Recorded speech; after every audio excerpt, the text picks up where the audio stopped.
Okay, so this is the type of bonding that we see with atoms of similar or the same electronegativities, okay? As those electronegativities get closer. So what we're really talking about is things where the electronegativity difference between those two atoms is less than about 1.8. Let's look at how carbon, hydrogen, and oxygen and the halogens satisfy the octet rule. We have carbon, 4 valence electrons. If you look on the periodic table, it has 4 valence electrons. To complete a shell, it needs 4 electrons. So it's going to have, in neutral carbon, there's going to be 4 bonds. Okay, so those bonds can be, we can have 4 single bonds. Doesn't really matter here. We can have 4 single bonds. We can have a double bond, that counts as 2 bonds, and 2 single bonds, or we could have a carbon triply bonded to something else. Nitrogen is has 5 valence electrons, so it needs 3 more, so it's going to make 3 bonds. Okay? So we're going to have 3 bonds in neutral nitrogen and a lone pair. 3 bonds, it could be 3 single bonds, it could be a double bond and a single bond, it can be a triple bond. Okay? Oxygen, 6 electrons in its valence shell. It needs 2 more to make 8 to satisfy the octet rule. And so it's going to make 2 bonds. We're going to have 2 bonds in neutral oxygen and 2 pairs of non-bonding electrons. Okay, and that could be 2 single bonds or a double bond. Hydrogen only needs 1 electron to have 2 in its valence shell, and so it's going to make 1 bond. And halogens also only need 1 electron, so they're going to make 1 bond. Okay, and really, 95% of what we deal with are these atoms. We're only using a very small amount of the periodic table. Okay. So an easy way to remember this is the Honk 1, 2, 3, 4 rule. Hydrogen and halogens make 1 bond. Oxygen makes 2 bonds. Nitrogen makes 3, and carbon makes 4. Okay. And that super important point I want to make here is that this is for neutral compounds, for neutral atoms. Okay, so uncharged carbon makes 4 bonds. Uncharged nitrogen makes 3. Uncharged oxygen makes 2. Hydrogen makes 1. Halogens make 1. Questions so far, anybody? Yes? Excuse me? Helium is the atom in the periodic table that is in the first row, and it has a filled valence shell, so it has 2 electrons. Okay? So hydrogen, when it gains an electron, it's going to have the helium configuration. All it is the noble gas that's at the end of that row, that atom. Okay? More questions? Anybody? All right, it gets a little bit trickier when we have charged atoms. And we do have a lot of charged atoms. I mentioned last time that in GChem, if you have a charged molecule, you put brackets and you put the charge on the end, on the outside of the brackets. We don't do that here. We want to know which atoms have the charges. We want all formal charges shown. So when carbon, hydrogen, nitrogen, and oxygen deviate from the Honk rule, they are said to have a formal charge. I'm going to show you a couple of ways to figure out formal charge. It's something that you're going to need to know. You may just memorize this chart. I'm also going to show you a formula that you can use. You can use that, or just kind of a way to think about it. But it's a super important concept.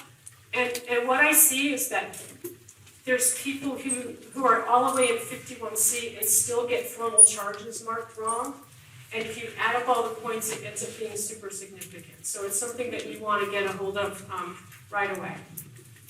Okay, so carbon, if you think about it, when we have neutral carbon, it has 4 electrons. It's group 4 in the periodic table. Okay? When it's cationic, that means it's lost an electron, so now it only has 3. And so when it's cationic, it's going to have 3 electrons, and so we're going to get 3 bonds and a pair of non-bonding electrons. Okay, so that's what anionic. This is we only have 3 bonds. It only has 3 electrons, so it can make 3 shared bonds. So that's when it's cationic. When it's anionic, that means it's going to have 5 electrons. So that's going to make a carbanion. We have a special name for it, a carbanion. And when it has has 5 electrons. That means it needs 3 to fill its valence shell, so it's also going to make 3 bonds, okay? So if you count the electrons here, we have 1, 2, there's 2 for every bond, 2, 4, 6, 8, okay? So notice that with a carbocation, it only has 6 electrons, so that's not a very happy compound. We want all the atoms are trying to get an octet. That's not a happy compound. That being said, we are going to talk a lot about carbocations. You will see them all year. Okay, that's something we talk about a lot. All right, so nitrogen. Number of bonds to the neutral atom here is 3 number of bonds when nitrogen is cationic. It's going to make 4 bonds. Okay, it's going to need that to make an octet. So 3 bonds here. Once we remove one of those electrons, we're going to have to make an additional bond. So positively charged nitrogen has 4 bonds. It can be single, double, triple, just as long as all of those add up to 4. While when nitrogen is anionic, it only makes 2 bonds. Oxygen, on the other hand, when it's cationic, makes 3 bonds. Okay, so it's going to look like that. 3 bonds, some combination of making 3 bonds. And oxygen that's negatively charged makes 1 bond. Okay, so you can memorize that when I see an oxygen and it has 1 bond and 3 pairs of non-bonding electrons, it has a positive charge. Or when I have oxygen here that's positive, when oxygen makes 3 bonds, it has a pair of non-bonding electrons, it's positively charged. You can just memorize that. It's your choice. I'm going to give you some other ways to do that. It might be a little easier for you. I'm going to do a formula. Some of you like to use formulas. I don't personally like to use formulas too much because it's easy for me to forget them, okay? So how do we know this? So what I'm really trying to do here is, can I understand this so I don't have to memorize? Can I understand this so I don't have to memorize?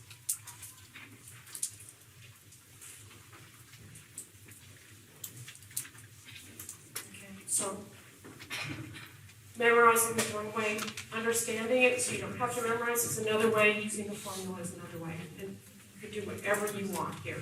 So, let's look at carbon, for example.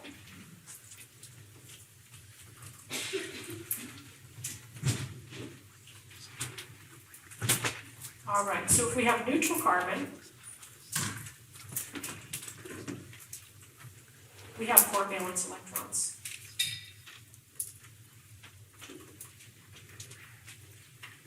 Okay, so that would look like this, 4 valence electrons. And so you can see that when you have carbon with 4 valence electrons, it's going to want to make 4 shared bonds to make an octet. Okay, you see the 4 dots there, it's going to want to make 4 shared bonds. If we have carbon plus,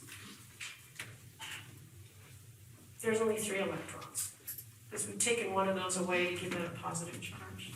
And so carbon's going to look like this, 1, 2, 3. And we put a positive charge, it's going to make 3 shared bonds.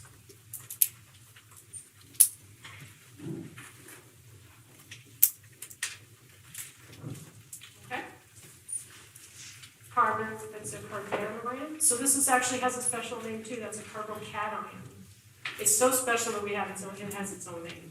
Carbon with a negative charge is a carbanion. Normal carbon would have 4. If it's a negative charge, it has 5 electrons. Okay, so then it would look like this. 1, 2, 3, 4, and then we pair one of those. Okay, so that means it's going to make, it's going to bond to 3 atoms. So what it's going to bond, it's bonding like a neutral nitrogen. It bonds like neutral nitrogen. Neutral nitrogen makes 3 bonds, and this is also going to make 3 bonds. So we would say it's isoelectronic with neutral nitrogen. Okay? Questions on how I did that so far? Anybody? Let's do one more. Let's do oxygen.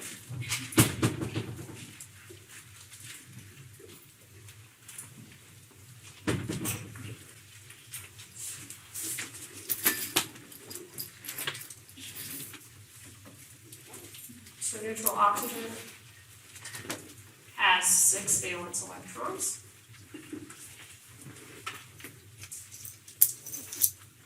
All right, so 1, 2, 3, 4, 5, 6. Okay.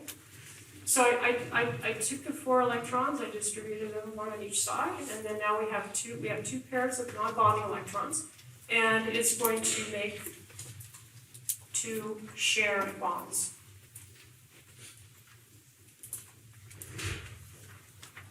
If we have O plus, I won't do O minus, I'm just going to do O plus here because I don't have enough room to do O minus. So we have O plus. That means we, instead of 6 electrons, we drop 1. We have 5 valence electrons. And so it's going to look like this. 1, 2, 3, 4, 5. That's oxygen with a positive charge. I did forget to put the negative charge here for carbon. So we always want to put the charge near where that atom is, okay? So oxygen with a positive charge bonds to 3 atoms.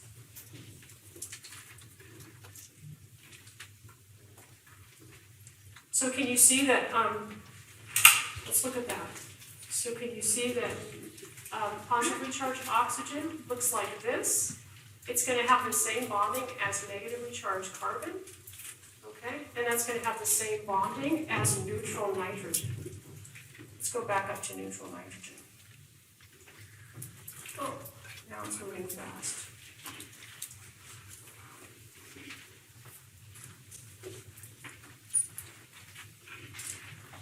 Okay, so see neutral nitrogen, 3 bonds and a pair of non-bonding electrons, okay? So the charged atoms are a really big deal. We talk about them all the time. Super important. Let's show you how you use a formula instead.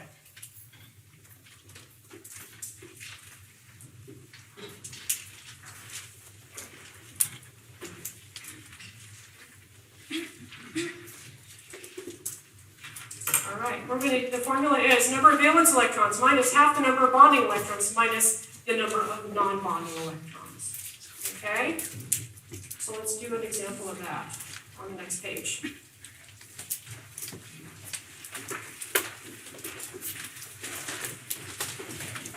So this could be a question like you might see on material 1.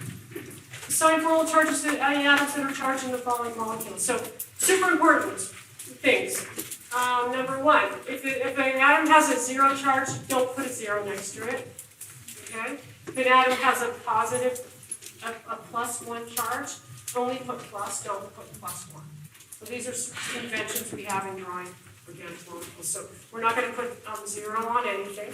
We're going to put, if we have a +1 charge, we put a plus. Yeah.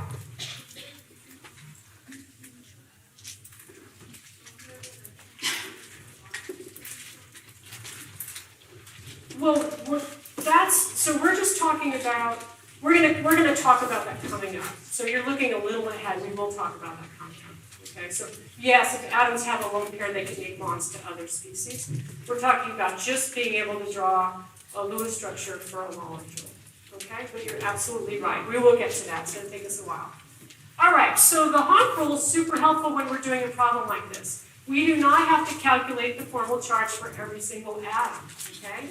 So, for example, by the Hahn rule, nitrogen makes 3 bonds. So if it makes 4 bonds, then that means that it is charged, okay? And so here's the formula. And so, but carbon here makes 4 bonds, so that doesn't have a charge. Hydrogen makes 1 bond, 1 bond, 1 bond. So we're not going to waste our time trying to calculate formal charge for the carbon. This carbon also has 4 bonds. By the Hahn rule, that means it's neutral. Oxygen has 1 bond. It normally is supposed to have 2, so it means it's charged.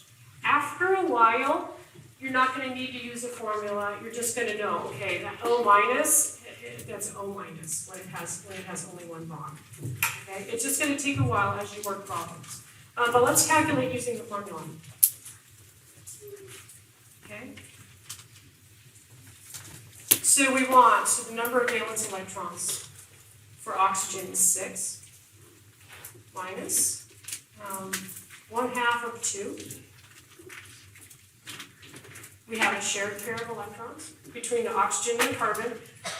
So for the purposes of formal charge, carbon owns one of those electrons. That's all it owns, one electron, okay? For the purposes of formal charge. And then we have 6 non-bonding electrons. So that's -1. So we'll put a minus there. Okay, we want lone pairs on this oxygen. We'll talk about Lewis structures coming up. When you have a Lewis structure, you want to show lone pairs. And we'll also talk more about this coming up. But in GChem, you had a little shortcut for writing lone pairs. You could write a line for a pair of electrons. We don't do that in OChem. So you have to take the time to draw 2 dots rather than a line. The reason we have that rule is because when we start getting into mechanisms, you're not going to know what's the head of an arrow, what's the line, what's the charge. It's not readable, okay? So that's why we have that. All right, so I'm not going to waste my time with carbons. The 2 carbons don't have a charge. Here we have nitrogen, which is group 5. So that's 5 valence electrons. Nitrogen owns 1 electron from every covalent bond, so it owns 4 for 1/2 of 8. And then there's no non-bonding electrons, so that's 0. That's equal to +1. Okay, so nitrogen gets a positive charge. All right, so a couple of points I want to make about this is first check honk 1, 2, 3, 4 rule first. First check honk 1, 2, 3, 4 rule. So you don't waste your time calculating 0 formal charges, okay? Don't write 1.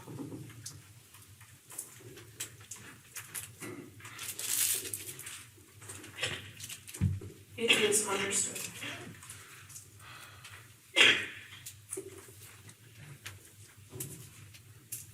Don't write 0.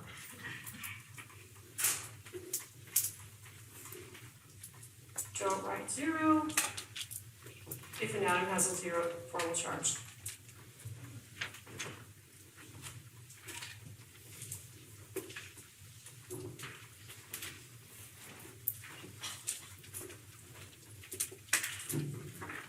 Questions on formal charge? Anybody?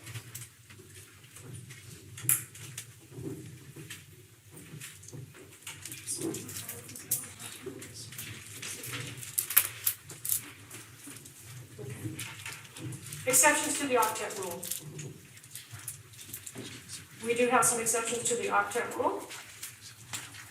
Most of the time, you're going to be dealing with the second row of the periodic table. Carbon, nitrogen, oxygen, hydrogen's in the first row. So carbon, nitrogen, oxygen, and the halogens. So we're most of the time going to be doing the octet rule. 95% of the time. But we do know that third row and higher elements have d orbitals available for bonding, so they can accept more than 8 electrons. The 2 compounds are in one similar to this that you're going to see, sulfuric acid and phosphoric acid. Okay? So how many valence electrons does sulfur have here?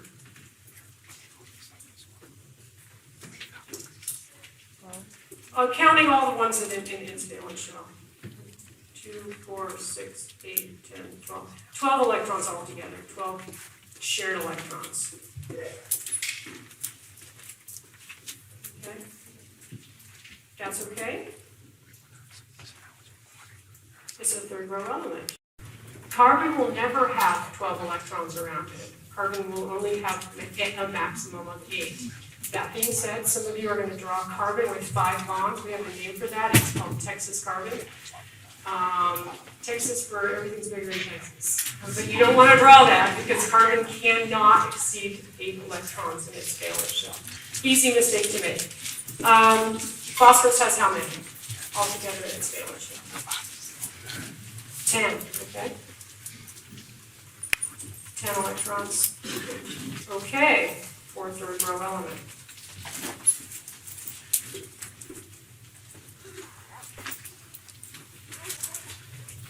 All right, we also have molecules with open shells. Sometimes there are not enough electrons to provide an octet. In GChem, you might remember this, boron was one of the ones. Okay, so boron, like carbon, that's a carbocation, can make 3 shared bonds.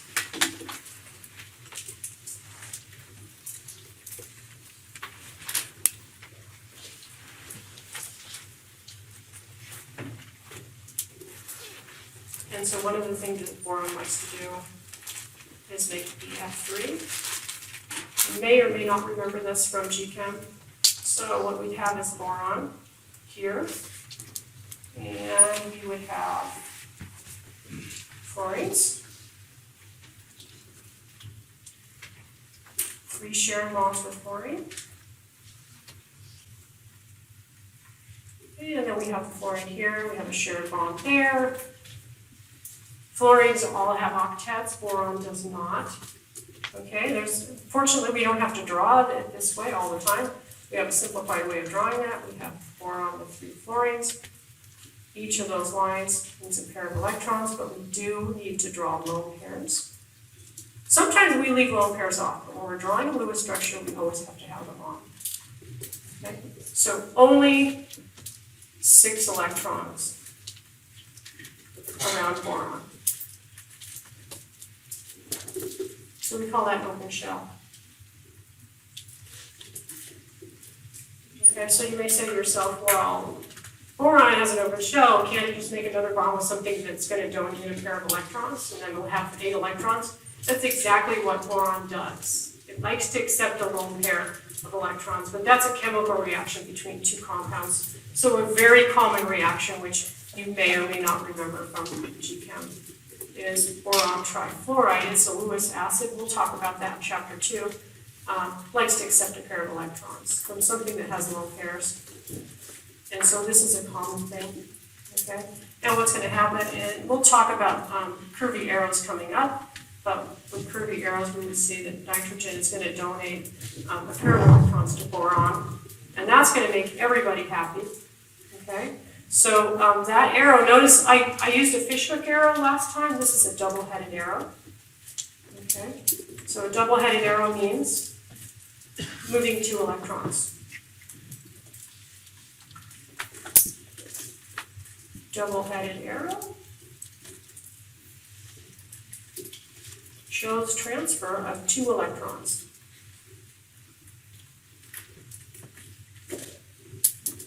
That's a curvy arrow, and we use those a lot in OChem, so that's not something you ever saw in GChem. Okay, so that's going to react. And once you get a reaction there, this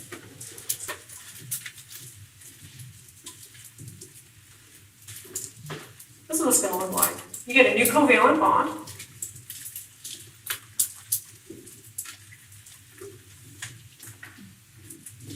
So let's label the new covalent bond. We're also going to have some charges here.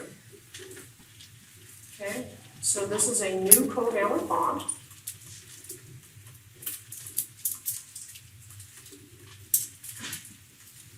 Nitrogen's supposed to have 3 bonds. When it's neutral, it means it's charged. So we can use one of the 3 methods.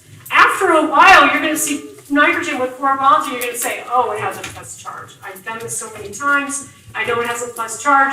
You're not even going to think twice. Okay? So one of the 3 methods you can use. Here, I'm going to show you another method that you can use instead.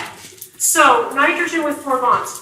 For the purpose of formal charge, nitrogen owns 1 electron from each of those bonds. Right? Okay? So nitrogen owns 1 electron from each of those bonds. So it owns 4 electrons. Nitrogen's group 5, right? It only owns 4 electrons. That means it's lost an electron. It has a positive charge. Okay?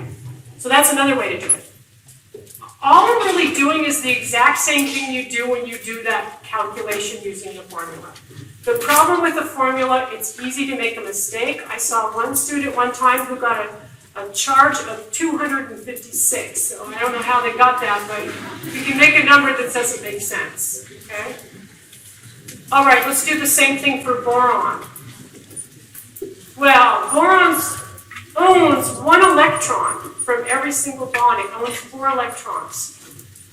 Boron's group 3, it only has 3 electrons. That means it's gained an extra electron. So it has a negative charge. Okay? So again, whatever you find fastest and works better for you. Questions?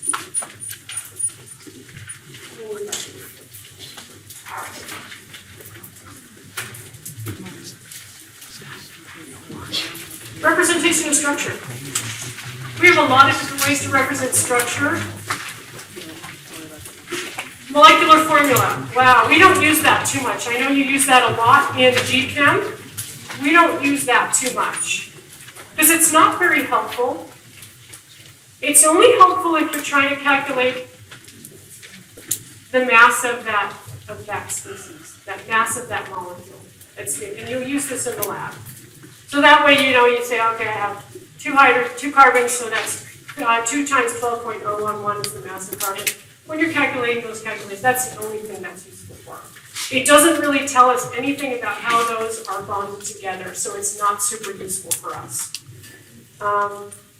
Then there's condensed structure. Condensed structure is a way to represent a molecule. This is the same molecule, but it actually tells us a lot more about it. Okay, that's absolutely the same molecule, but now it tells us how things are bonded together, and that's super important for us. But there is a little bit of a learning curve in figuring out what this means. Okay, so what this means is that we have a carbon that's bonded to 3 hydrogens, and then it's bonded to another carbon, which is bonded to 1 hydrogen, and then that's bonded to an oxygen, which is bonded to 1 hydrogen. Okay, so that's what it tells us. We can actually draw a structure where we would be hard-pressed to draw one for the first one, okay? And notice this is the charge here. The charge is on the atom that it belongs to. It tells you which atom is charged.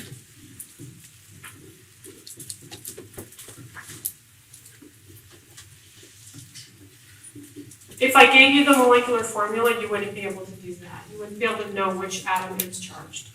Okay, so what this means is carbon's bonded to 3 hydrogens,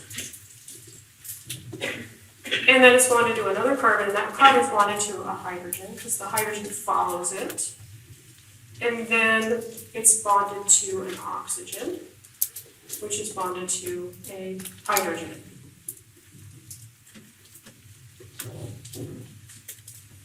All right, so what that would mean is, and we're going to see coming up, there's actually more than one way to draw this. We will talk about that coming up. But this it says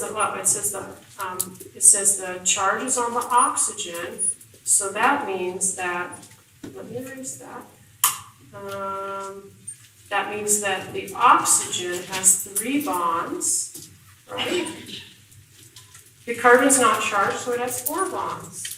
So by showing that positive charge above the oxygen, it allowed us to draw the structure of that compound. Okay, so oxygen with 3 bonds and a pair of non-bonding electrons has a positive charge. Okay, so it gives a lot of information. It also saves us a lot of time when we're drawing. Okay, so there are some guidelines. Let's go through those guidelines here.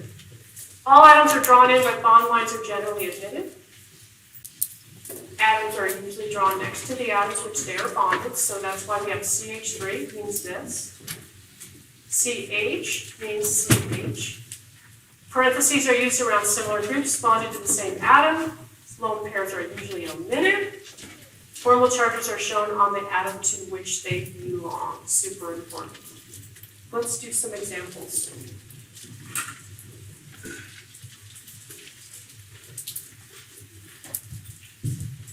Okay, so what I'm looking at here, I see CH3. That means we're going to draw this. Okay, CH3 is bonded to that. I have a carbon. And then I have CH3 2 times bonded to that carbon. And then I have a CH2 and a Cl. So let's see if we can draw that. So CH3.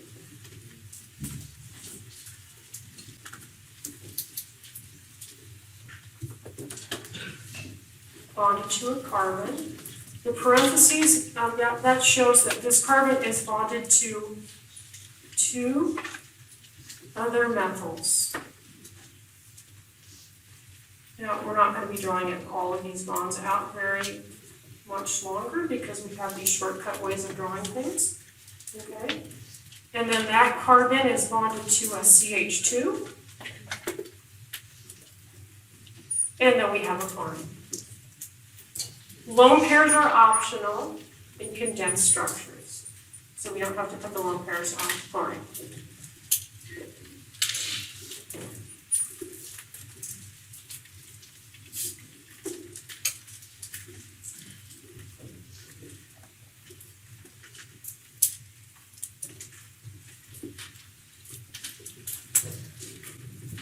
Okay, there's a couple ones that are going to be a little trickier than others. Okay, this next one might throw you off a little bit. Let's see what that looks like. CH3.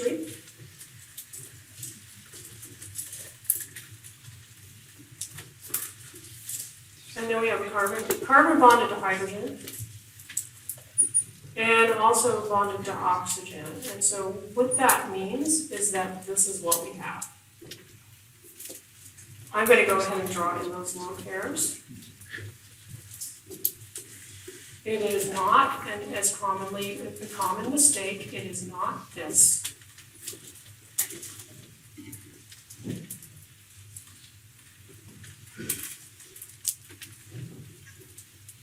Okay, how do we know, why do we know it's not that? And because of the way this is drawn, the hydrogen is bonded to the carbon, not the oxygen. If it was this, it would be CH3COH. It's not. It's CH3CHO, which means that that hydrogen is bonded to the carbon. Okay, so there's a couple of ones that are going to throw you off. I'm going to show you a couple more that will throw you off. Okay? But let's label this first though.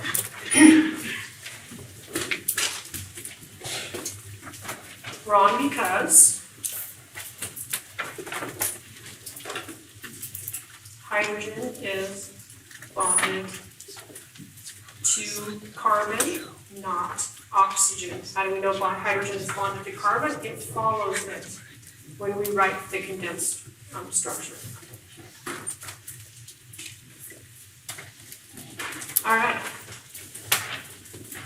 I'm giving you all the hardest ones right now. Okay.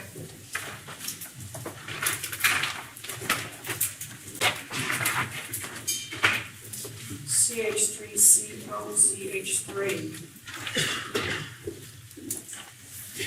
Okay, this one's a tricky one. It's going to throw you off.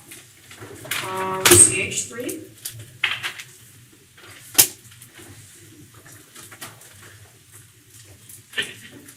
C double bond O, CH3.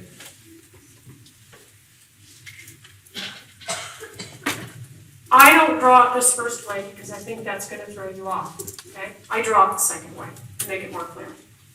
I add more information if I can, okay? I draw this way.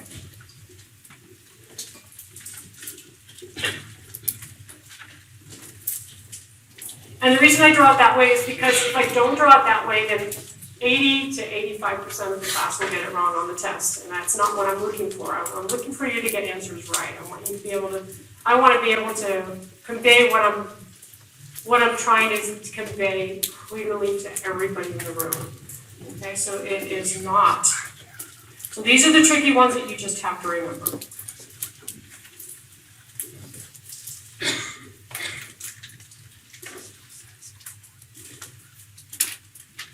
And how do you know it's not this? Well, once we start drawing Lewis structures, we're going to come back to some of these ones and you're going to see that you're going to draw something that's really weird, that doesn't make sense, that has charges that it's not supposed to have. It doesn't have the right amount of electrons, okay? So it's not that, okay? This one here is also a really, really common one that throws students off. CH3. So probably everybody has the whole CH3 going.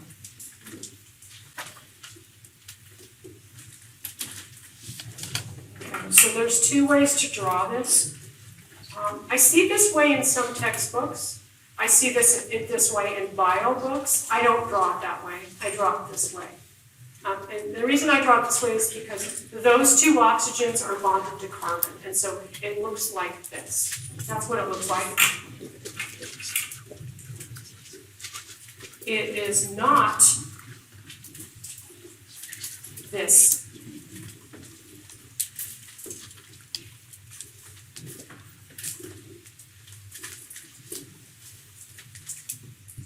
And it is not this.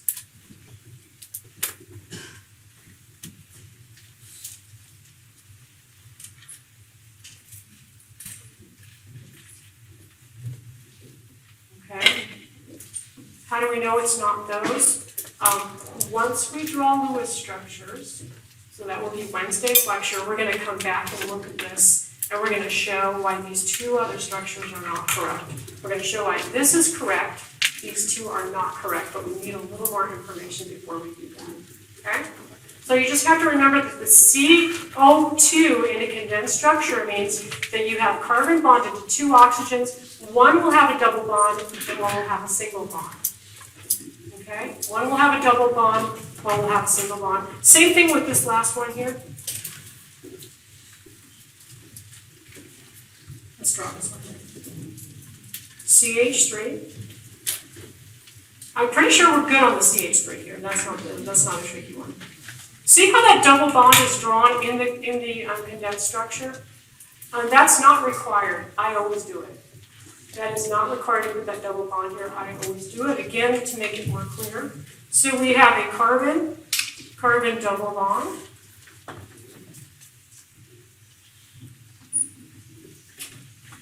And then we have our CO2. So the CO2 means the carbon's bonded to two oxygens, one with a double bond, one with a single bond. So I'll have the double bond here. Let's put lone pairs here. And one single bond, so that's CO2, and then we have a CH3.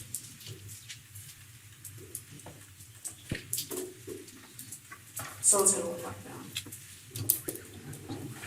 Okay? So those are the trickiest ones. Questions on taking condensed structures and turning them into Lewis structures? Yeah?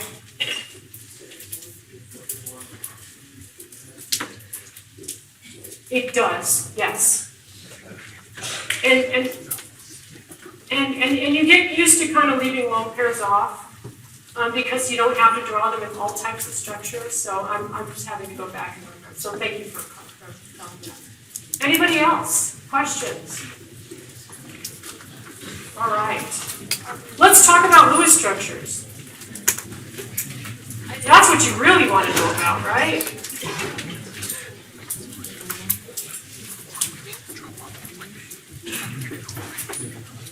Lewis structures, we get connectivity. That means how the atoms are bonded together.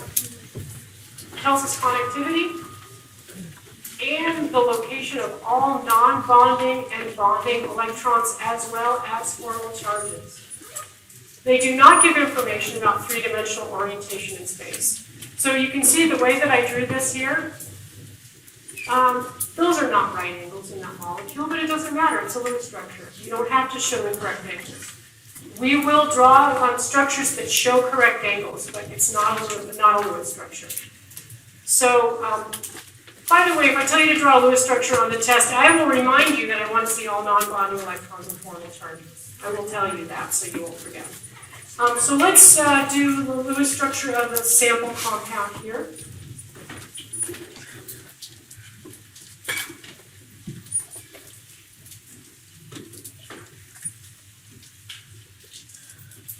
That one we already drew on the previous page. Okay, so here's what that structure is. We're going to come back to this structure and talk a little bit more about it. This is required. What else is required? Formal charge is always required. Lone pairs are sometimes optional. Formal charge on atoms is always required no matter what type of structure you're drawing. Okay? Required, required.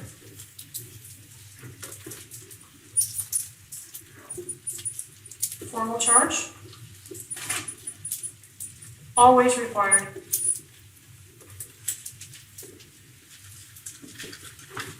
On all types of structures.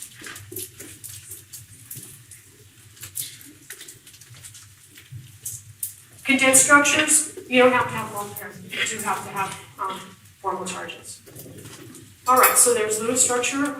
Then we have 3D structures. Here's where we attempt to give the three-dimensional orientation of molecules. That is chapter 5. We're not going to have to do this for a while. But if we were going to draw the same compound showing correct angles, and we won't be able to finish this, but we will start it. It's going to look like this.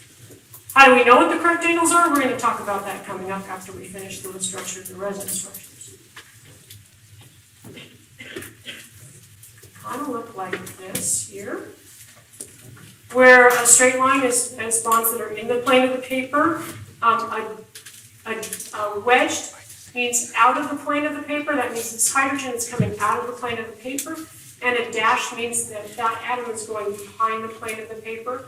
But we're going to stop right there. We'll talk more about this next time. But when you draw a 3D structure, correct bond angles are included.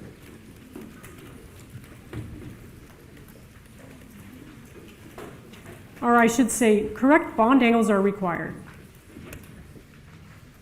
Okay, so we're trying to convey how something looks in three-dimensional space. We said with a Lewis structure, you don't have to show correct bond angles, but with a 3D structure, you'll sometimes see it drawn 3D dash wedge is one way to do it. So, for example, this bond angle should look to be about 120. How do we know that bond angle is 120 degrees? Well, we're going to talk about that coming up, okay, if you don't remember that from GChem. And then we have this here. That should look to be a little smaller than 120, at 109.5. How do we know that's 109.5? Again, we're going to talk about that coming up. All right, so that's what we have when we have a 3D structure. And then another way to draw structures that I'm sure that you haven't seen is skeletal or bond line structures. This is going to save us a lot of time when we're drawing. And if you look at the structures that we have on the very first page of the notes, there's a lot of skeletal structures in those. And if you had to draw them with every single atom, it would take you a long time to do that. Okay, so that's the whole idea. So it's a simplified way of drawing, especially drawings that contain rings. It's very, very helpful when it's a structure that contains rings. So the guidelines assume that there is a carbon at the junction of any two lines or at the end of any line. So for example, if I have this, that means that at this juncture right here, right there, that means there's a carbon. At the juncture of any line is a carbon. Assume there are enough hydrogens around each carbon to make it tetravalent. So that means carbon would have 4 bonds. So the 3 hydrogens, these are 3 hydrogens here, okay? So this is a carbon. This is a carbon with 3 hydrogens. This is a carbon with 3 hydrogens. The carbon in the center needs 2 more hydrogens to have 4 bonds. Tetravalent, another way of saying it has 4 bonds. So that's what that would be. So this structure here is equivalent to that. It saved us a lot of time in drawing, okay? So we do use skeletal structures. There are some students who just don't ever feel comfortable with skeletal structures, and if they see a skeletal structure on a test, they write it out with all of the atoms there, and there's nothing wrong with that. That's perfectly fine, okay?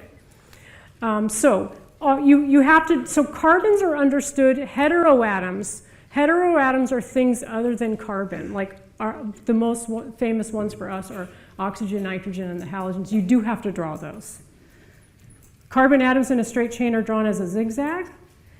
Lone pairs are often left out and are understood. Okay, may not be understood by everybody, but they are understood. You always have to include formal charges. Okay, you have to include formal charges because if one of these 2 carbons on the end here had a formal charge, it wouldn't be having that many hydrogens.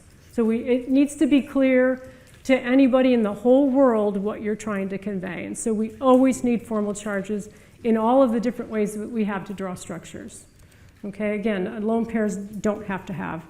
So the skeletal structure of the sample compound that we've already talked about would look like this.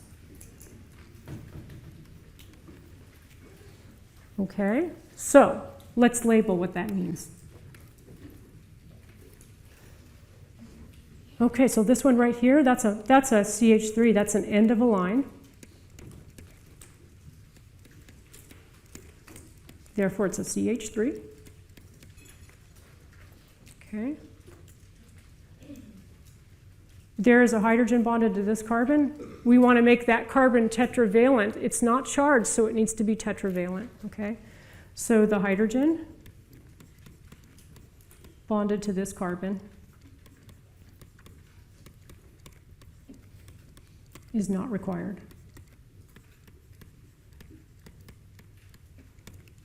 You can draw it if you want. So we can actually use a combination of condensed and skeletal.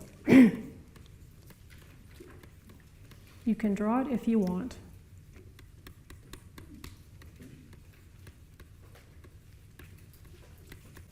And I think that looks a little weird without that hydrogen drawn in, so I don't think I ever draw it that way. I think that hydrogen, I draw it in, okay?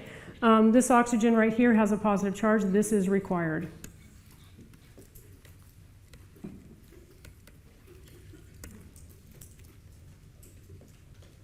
Okay, and this hydrogen right here is also required. It's required. It's only not required when you have it bonded to a carbon, but if you have a hydrogen bonded to a heteroatom, you have to draw the hydrogen in. This hydrogen is required because it is bonded to something other than carbon.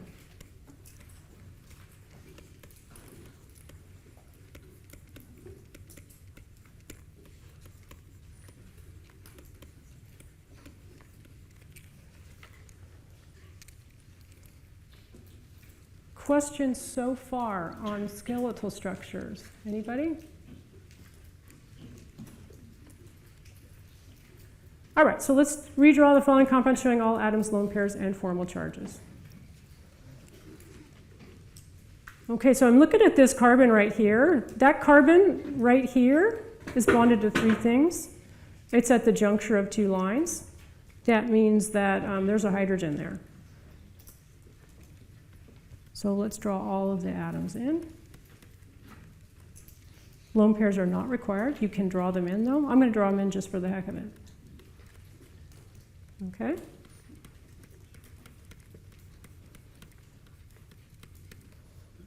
And then that. So it's going to look like that. That's what that means. And rings especially, we're going to draw this. So this is a six-membered ring with carbons all in the ring. Let's draw that. It just takes a lot longer to draw. I'm so glad we have the shorthand way of doing it. Okay, so this carbon has two hydrogens to make it tetravalent. This carbon has two hydrogens to make it tetravalent. This carbon has two hydrogens. This carbon has two hydrogen. That carbon's got a negative charge. So what do we put on that carbon? How many hydrogens? One hydrogen and a lone pair. Now, the lone pair is not required. I like to put it there myself. I usually do put that there, okay? So I'm going to go like this. Do you have a question? Yeah, put the back, yeah. Go ahead.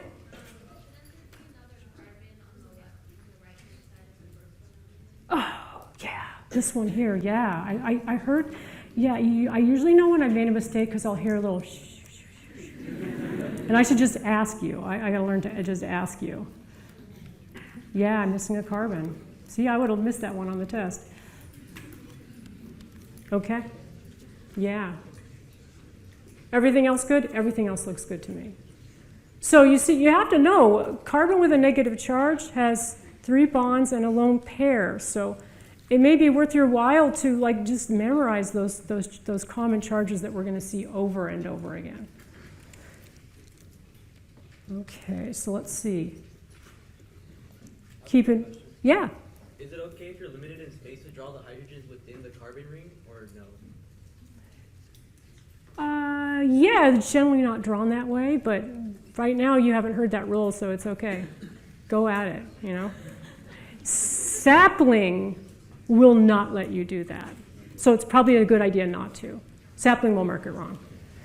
Okay, there's also something else about sapling. Sapling will sometimes, I think I've taken them all out. Sapling will sometimes draw them like this. Let's turn that on. That's not legal. That's not legal, okay? You can't draw it that way. You know, like I could put a CH3 here, but these carbons here are not okay. You don't want to draw it that way. That's not really skeletal if you're putting a carbon at the end of every line, okay?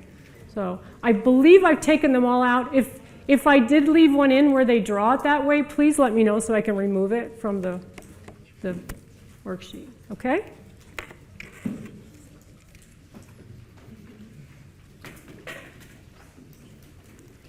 It is common to use more than one type of structure. So again, if you turn to that very first page of the notes, they use a combination of skeletal, condensed, you know, we're not super strict about this. So, for example,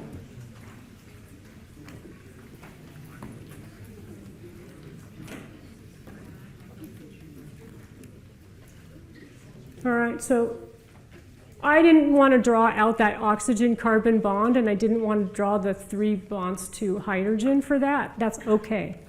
This is condensed. And CH3s those are called methyl groups. We're going to talk about that nomenclature coming up later in the quarter, but it's super common just to write them as CH3 without drawing them all completely out. And maybe you don't like the way this looks with this. Sometimes I feel that way. I don't like the way this looks with this bond here, and so I will sometimes write a CH3, okay? So like that. I will say that I will say one thing here. If you draw CH3, you can draw like this, and then you can also draw it like this, or you can draw it like this. It's perfectly fine to draw it like that. If you go into ChemDraw and you try to label a bond and you write CH3, it will flip it around, so it's this way, okay? So it will flip it around automatically. That's legal though, and so is that legal, to write it like that. But it is not legal to do that with, say, an OH. So OH here, this should be OH, not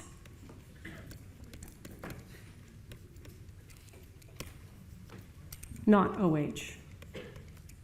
Okay, so carbon gets things that oxygens and nitrogens don't. You don't want to draw it that way, okay? So this is a problem. So you may just want to flip these things around anyway, okay? So we have some flexibility here how you want to draw things. And again, if you want to draw every single bond, there is absolutely nothing wrong with that. Questions on skeletal structures? All right. Let's talk about how to draw Lewis structures. It's a mixed bag in here. Some of you are really good at Lewis structures, some of you are not, and some of it depends on your preparation for this class. So, for example, if you had AP chemistry in high school and you skipped over Chem 1A, that's where we learned to draw Lewis structures. So you've missed out on that.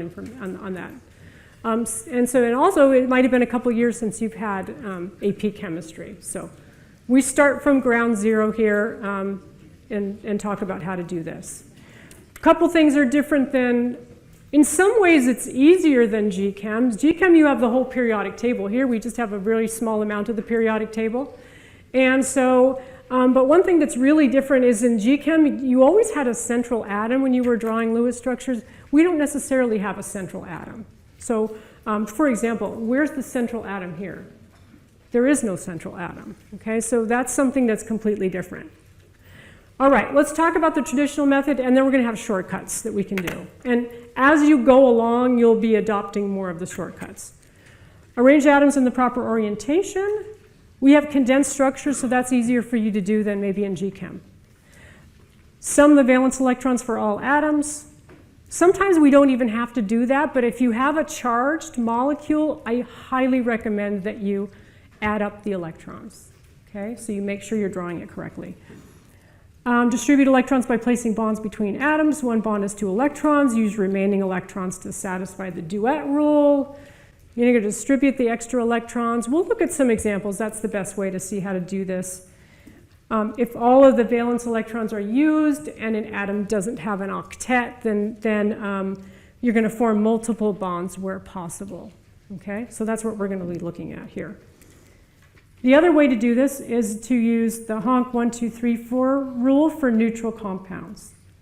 Again, if you have something that's not a neutral compound, it's charged, I really highly recommend you take the extra step to count electrons. So here we go here. Let's write the Lewis structure for CH3Cl. Okay, I'm going to add up electrons first. Carbon has 4 electrons. Hydrogens has, there's how many hydrogens? We have 3 hydrogens. So 3 times 1 electron. So that's 3 electrons. And chlorine has 7. If we add that all up, we get 14 electrons total. So by the way, that number, when you add up all the electrons, should be even. If it's not even, that means that you have an unpaired electron. That is called a radical. I will not be giving you anything that has a radical. So if that number is not even, you've made a mistake. Go back and see where you made the mistake, okay? Now, Honk 1, 2, 3, 4 rule. Carbon needs 4 bonds. So let's draw carbon with 4 bonds. Hydrogen has 1 bond. So we can put a hydrogen, and it doesn't matter where on this 4 you put the hydrogen. You can go here, you can go here. And then we have a chlorine left over. And now let's add up the electrons. We have 2 for each bond. 2, 4, 6, 8, 10, 12, 14. Okay, that works out really well. That was just using the Honk rule, but also the condensed structure does tell us that we have a CH3, and then that's bonded to a Cl. So, I mean, we really didn't need, we could use any of those. That's an easy one to draw, okay? And then we just give chlorine its lone pairs. And because it's neutral, we know we're not going to have any formal charges on any atoms, okay? So hopefully they'll all be that easy on the test, huh? That is multiple ways to do it.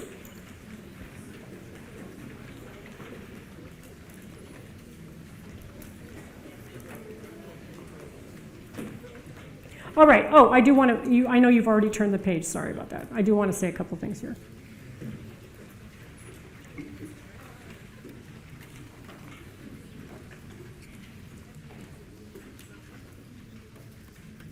Don't forget to draw non-bonding electrons or lone pairs.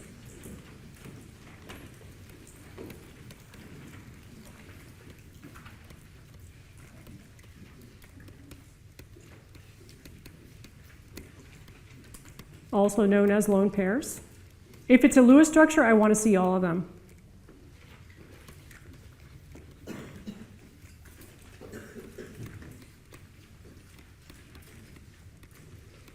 And don't use lines for lone pairs in OChem.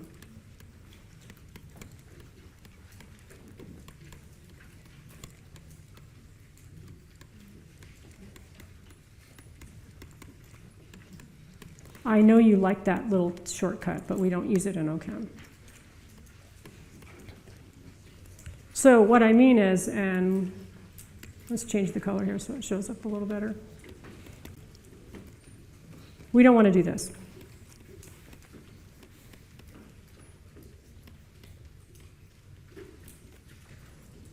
Okay, and so the reason why I'm just showing you a bunch of shortcuts. So we don't take away your lines because we want to make you take longer to draw. We take away the lines because they can be very confusing.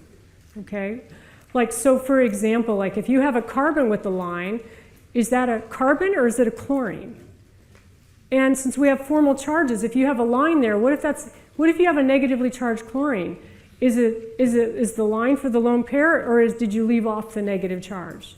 And the other thing is we use curvy arrows when we're reacting molecules with each other. And if you use a curvy arrow, you know, let's say you had an arrow coming in somewhere here, okay? Now, that seems super clear there, but you haven't graded 400 exams to see that it can be very confusing and unclear. So no lines for lone pairs here, okay? So we just take a little extra time to draw the lone pairs. Okay. I already did the shortcut. Follow the honk 1, 2, 3, 4 rule. Okay, but let's just do it here anyway. Carbon, 4 bonds. Hydrogen and chlorine, 1 bond each. And so carbon has 4 bonds, so it's got to have 4 bonds here. 4 bonds, 3 of them to hydrogen, 1 of them to chlorine.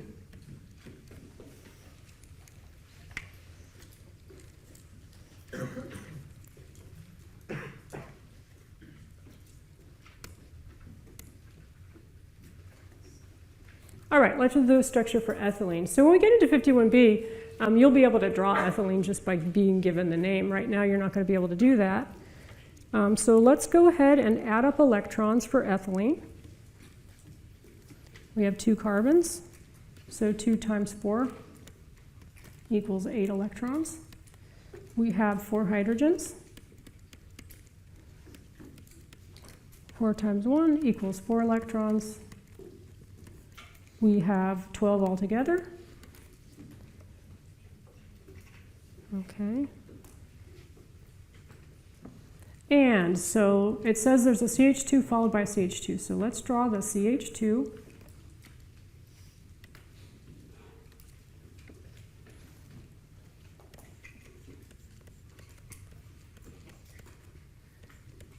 CH2.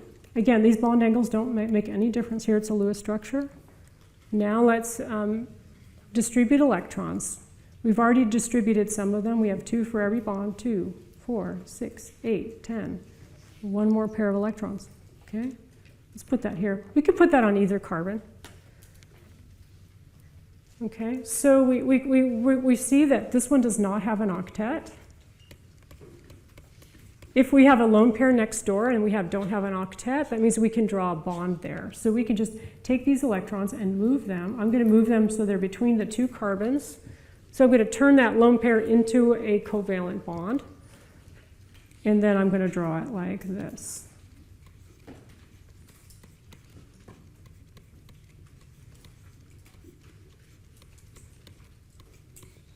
And again, these hydrogens that are on the top, if you drew them going down, doesn't matter. Okay, it's the same compound.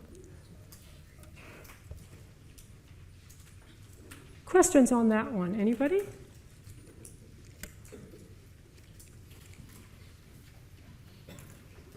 Okay, CH3CHOH plus.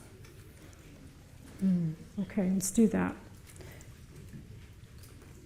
We have 2 carbons.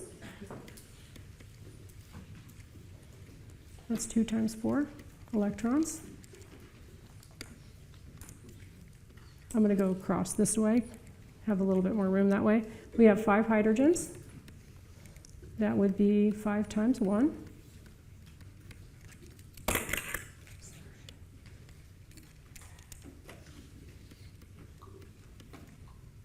We have 1 oxygen. That's 6 electrons. We have a positive charge. Okay, so technically this should be drawn like this with that positive charge outside the bracket, because that positive charge is not going to be on hydrogen. So that should be drawn outside the brackets. Okay, plus a charge. If it's a positive charge, we remove an electron. If it's a negative charge, we add an electron. It's an easy thing to forget. I'm going to remove an electron because it's a positive charge, minus 1 electron. And then it ends up to 18 electrons. Easy to forget to do that. If I forgot to do that, then I would have 19 electrons, and I would say to myself, wait, this is supposed to be even. If it's not even, I've made a mistake. And then you look and it's 18 electrons, okay? So let's distribute the 18 electrons here. But first of all, let's take that condensed structure and convert it into, to show how the bonding is, or has in this molecule. So we have CH, 3. We have carbon bonded to hydrogen. And then we have an oxygen bonded to hydrogen. So it looks like that, should look like that. All right, we have 18 electrons to distribute. Let's distribute those 18 electrons. We've got how many so far? 2, 4, 6, 8, 10, 12, 14. I'm going to distribute the electrons to the more electronegative atom first. Okay, so since I don't really have a central atom here, I'm going to give them to oxygen here. 2, 4, 6, 8, 10, 12, 14, 16, 18. Okay, so if I draw it like that, then looks like oxygen's not charged, carbon's not charged, but this is charged. What's the charge on that? Positive charge. So you can see that by looking at it. You could use the formula, you could memorize it, or the way I do it is what I say is, okay, this carbon here owns 1 electron from each of these bonds for the purposes of formal charge only. 1 electron from each bond. So carbon owns 1, 2, 3, it should be 4. So it's down 1 electron. Okay? Now you can draw it that way, or you know, you see something without an octet. So what did we do over here? We should put a positive charge here.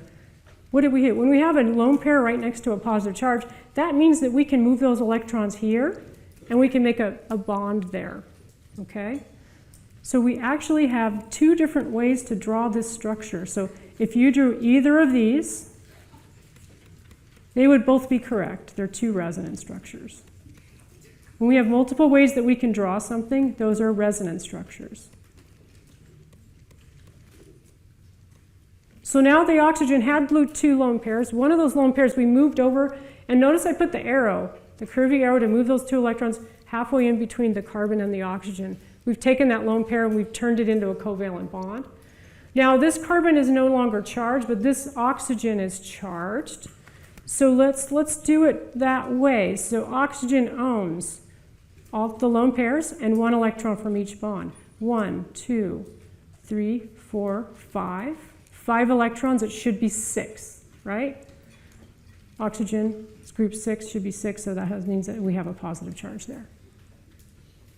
Okay, again, feel free to use the formula, but I will see exams where students use the formula for every single atom, including the hydrogens, including things that have a 0 formal charge, and those are students that don't finish the exam.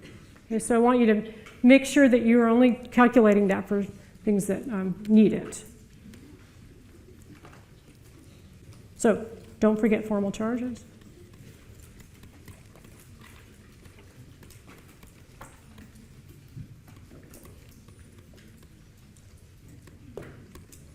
And also make a little check for yourself. Each structure should have the same net charge.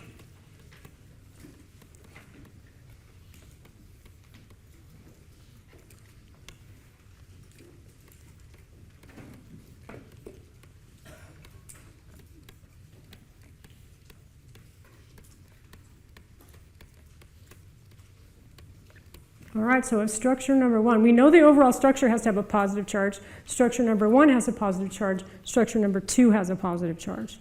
Okay? So in order to go from structure 1 to structure 2, I used a curvy arrow. Curvy arrows show movement of a pair of electrons. And it's really important you have the right direction. Okay? So the tail shows where the electrons are coming from. Let's draw it this way. Begins at the current position of the electrons. The curvy arrows, and the head shows the new position of the electrons. So this arrow came from this lone pair here. The arrows are going to come from either a lone pair or a bond. This comes here from this lone pair. That's where they are currently located. This shows where we're moving them, between those 2, that carbon and that oxygen. All right, questions? Any questions on that?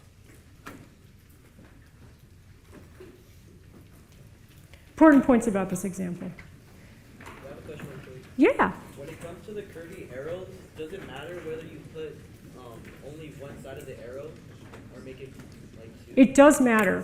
In this case, we're moving 2 electrons, so we have a full head on the arrow. If we're moving a single electron, we use a half a head on the arrow.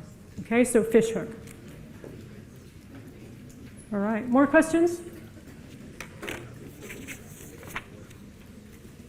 All right, so we can represent this above molecule by more than one Lewis structure. So if I gave you this molecule and asked you to draw the Lewis structure on the test, you would get credit for either one of those structures. They would both be correct. Resonance structures differ only in the arrangement of electrons, not in connectivity. So when we draw resonance structures, we don't want to be moving around atoms. Atoms stay exactly where they are. We only move electrons. Okay? And we use a resonance arrow. This is a resonance arrow. Generally speaking, when we have a series of resonance structures, we use a resonance arrow and we use brackets. We also use brackets to indicate resonance structures.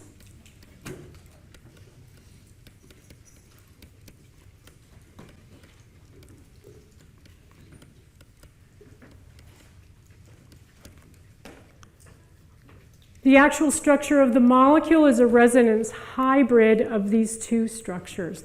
They are not in equilibrium. So I'm going to write that in red. They are not in equilibrium.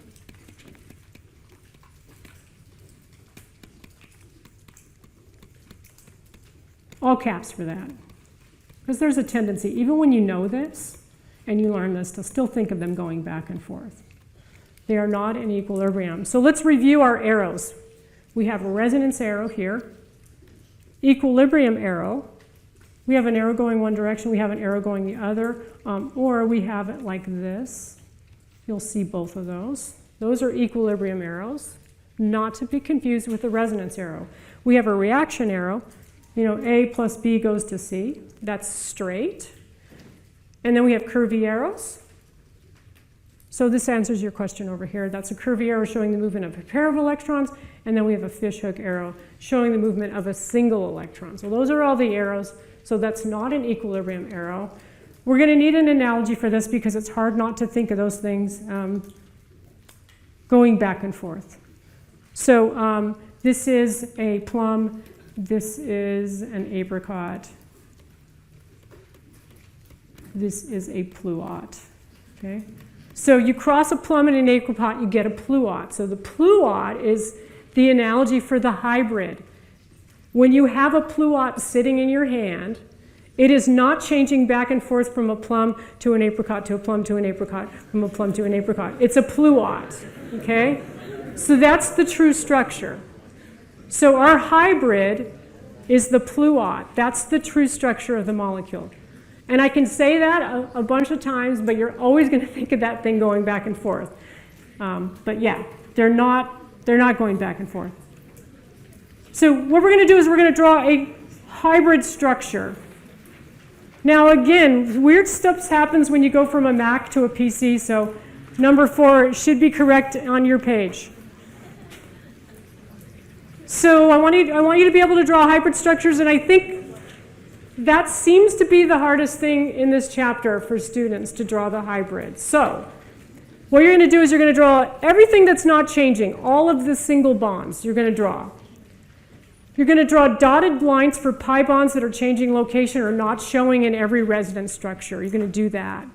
When I draw hybrids, I leave off lone pairs. Completely ignore them. It's too confusing.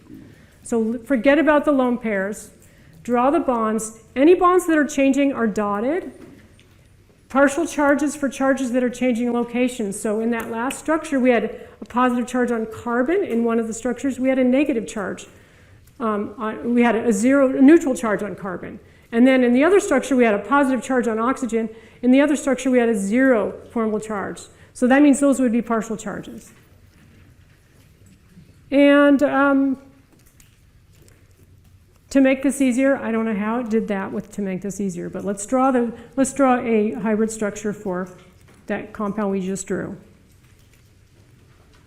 I'm drawing in the lines that are not changing, single bonds between each of the atoms.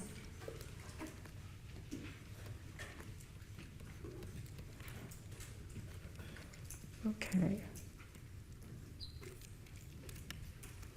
And I'm going to scroll back up to see which one I drew first. You don't have to turn the page. It's all the way up here.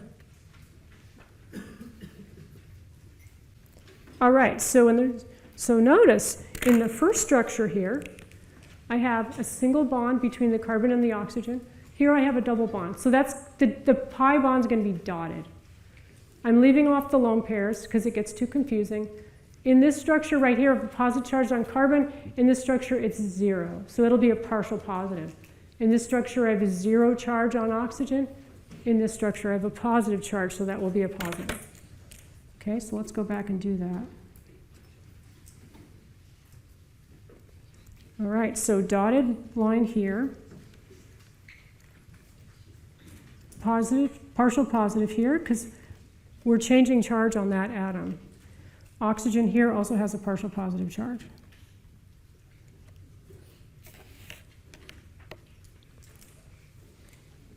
And so what we see is that the positive charge is shared between two atoms. It's not just on one of them, it's shared. Okay, so the positive charge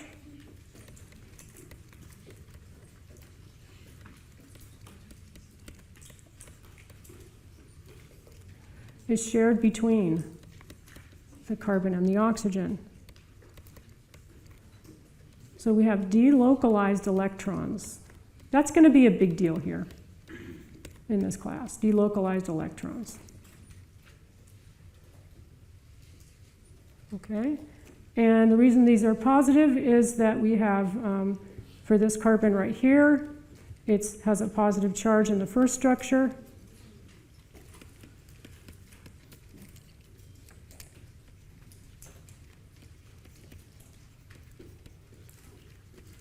And 0 charge in the second. And the same thing goes for the other. Okay, so that's what I would want if I have you draw a hybrid.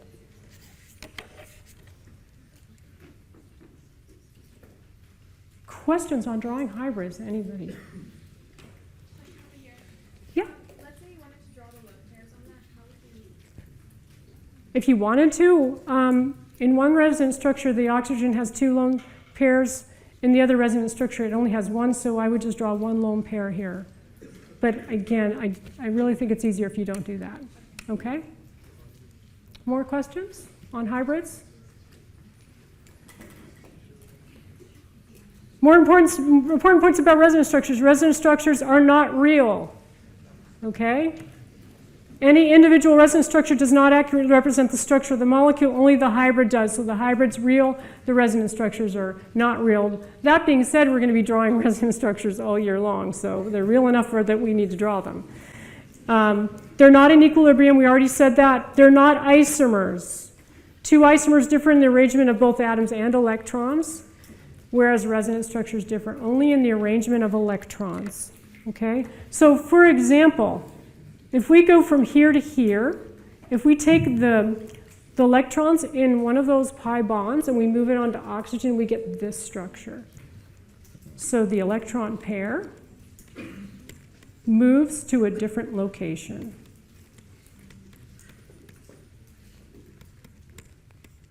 I have not moved any atoms. I'm just moving electrons. That means that to a different location. That means they are resonance structures.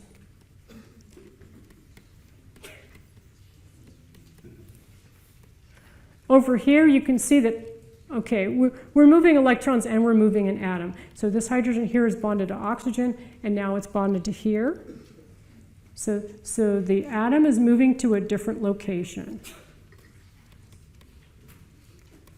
It's a hydrogen, moves to a new location. So we say, the term we'd use for that is they have different connectivity. The atoms are connected differently. So these are actually constitutional isomers.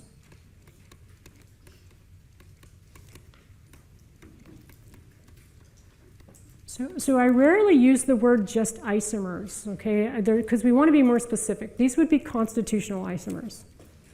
So same Molecular formula, different connectivity.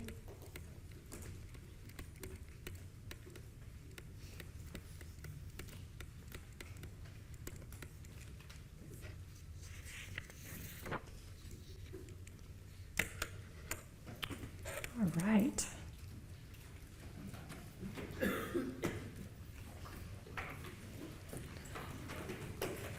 Okay, some more things I want to say about these resonance structures. They're not equivalent in energy.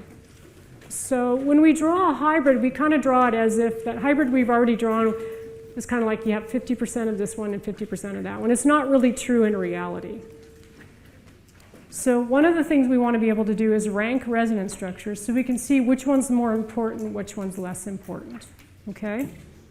So what makes a good resonance structure? Well, the best resonance structures are the most stable. So let's look at what we're going to be looking for. Rule number one. These are, by the way, these are in order of importance.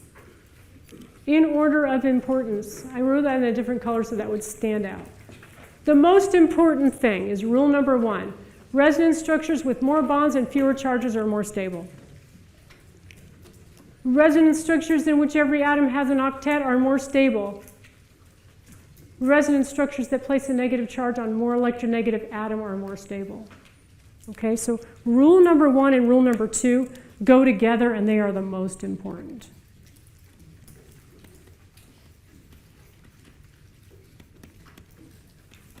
So, for example, coming straight out of GChem, if I asked you which one of these resonance structures was most important, 99% of you would say that one's more important because oxygen's more electronegative than carbon, and so it's much less happy with a positive charge. That's what most of you would say. However, this carbon does not have an octet. This carbon also has one less covalent bond here. Okay, there's one less covalent bond here. So it's not the best one. Okay, so we would call this one minor. We would call this one major. So the charge is the last thing you look at. The first thing you look at is, have we maximized the number of covalent bonds? Do all atoms have an octet? So this is a minor. We call this a minor resonance contributor. And this is a major resonance contributor.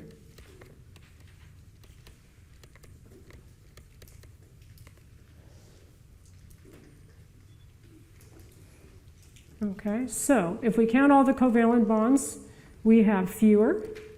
We have fewer covalent bonds by one.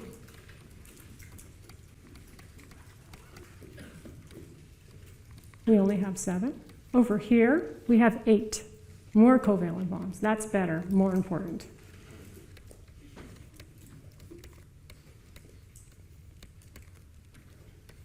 Here we have 8. Carbon has no octet.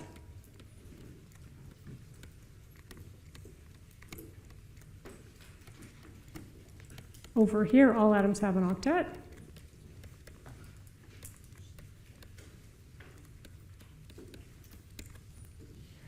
And this first resonance structure, the second resonance structure does have, in all honesty, it's got one knock against it. So here, positive charge on more electronegative atom.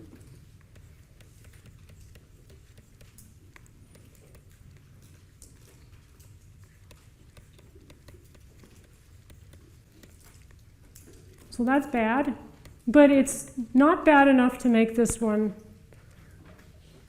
It's not bad enough to make this one the worst resonance structure. The one with the carbocation is the worst resonance structure. All right, so we want to look for these following features in order of importance. There are a couple additional points I want to make. It is okay to have carbon with less than an octet in a resonance structure. Carbon gets a free ride here. Carbon would be without an octet in a resonance structure. We even have a name for it, carbocation. but never draw oxygen nitrogens or the halogens without an octet. Now, there are a couple of questions in Smith where they do just that. Not okay. You will never draw it in any of my exams for the whole year. Okay? Don't draw resonance structures with a 2+ or a 2- charge. Ugh. There's a couple of times when they do them. They're usually things like ozone, we have 3 oxygens in a row. I will never have you draw a 2+ or a 2- charge on anything ever, okay? Extremely minor, should never be included. Never ever exceed an octet for second row elements. No Texas carbon, no pentavalent carbon, okay? It's only gonna have 4 bonds. Okay, there is an additional, under the practice link, we have lots of extra things we throw in there. And there's a little handout about drawing resonance structures. I think it would be worth your while to take a look at that. This is one of the most important things we learn that we will need a good grounding in all year. I do want to come back. We're not going to be able to finish it, but I do want to come back and